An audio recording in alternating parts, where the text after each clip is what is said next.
আরম্ভ হতে চলেছে আংশিক খণ্ডগ্রাস সূর্যগ্রহণ।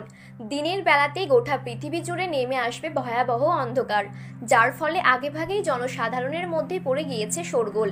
আংশিক খণ্ডগ্রাস সূর্যগ্রহণে বিশাল প্রভাব পড়বে বিশ্ববাসীর জীবনে। বিগত প্রায় 150 বছরের মধ্যে সবচেয়ে বড়, বিরল ও মহাজাগতিক সূর্যগ্রহণ শুরু হচ্ছে। এই গ্রহণটি খুবই গুরুত্বপূর্ণ, কারণ গ্রহণের স্থায়িত্বকাল 3 ঘন্টা 53 মিনিট ধরে চলতে থাকবে, অর্থাৎ 4 ঘন্টার কাছাকাছি সময় ধরে একটানা ভাবে কিন্তু গ্রহণটি প্রায় সব জায়গা থেকেই দেখা যাবে। মাঝে মধ্যেই বিশ্ববাসী নানান ঘটনার সাক্ষী থেকে যায়, যার মধ্যে এই গ্রহণটি কিন্তু বেশি প্রভাবশালী।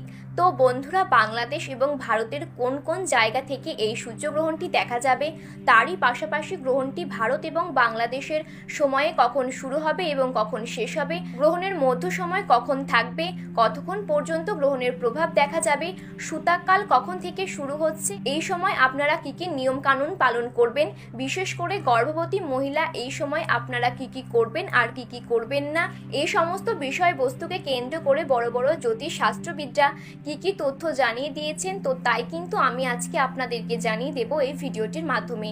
তাই বিস্তারিতভাবে জানতে হলে অবশ্যই ভিডিওটিকে শেষ পর্যন্ত মনোযোগ সহকারে দেখতে থাকবেন।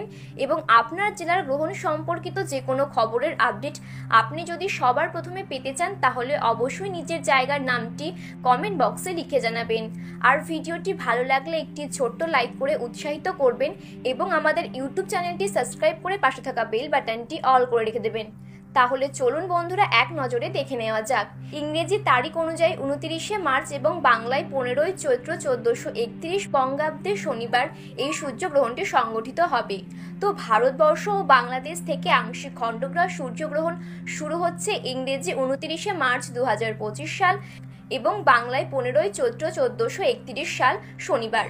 ভারতবর্ষের সঠিক সময়সূচি অনুসারে এই আংশিক খণ্ডগ্রাস সূর্যগ্রহণ শুরু হচ্ছে দুপুর 2:21 এবং গ্রহণ সমাপ্ত হচ্ছে সন্ধে 6:14 এবং গ্রহণের মধ্য সময় থাকছে বিকেল 4:17।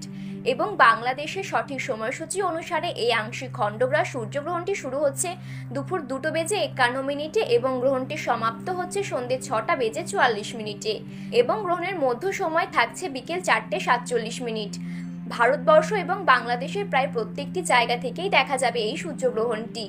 পশ্চিমবঙ্গের কলকাতার পাশাপাশি বাংলাদেশের ঢাকা, সিলেট, চট্টগ্রাম, নোয়াখালী, পাবনা, খুলনা, রাজশাহী, বিবাড়িয়া, কিশোরগঞ্জ, সুনামগঞ্জ, নেত্রকোনা এইসব জায়গা থেকে কিন্তু এই সূর্যগ্রহণটা স্পষ্টভাবে দেখা যাবে। এছাড়া মধ্যপ্রাচ্য, ইউরোপ, উত্তর পূর্ব আফ্রিকা, পশ্চিম এশিয়া, উত্তর আটলান্টিক মহাসাগর এবং ভারত মহাসাগরের উত্তর অংশ থেকে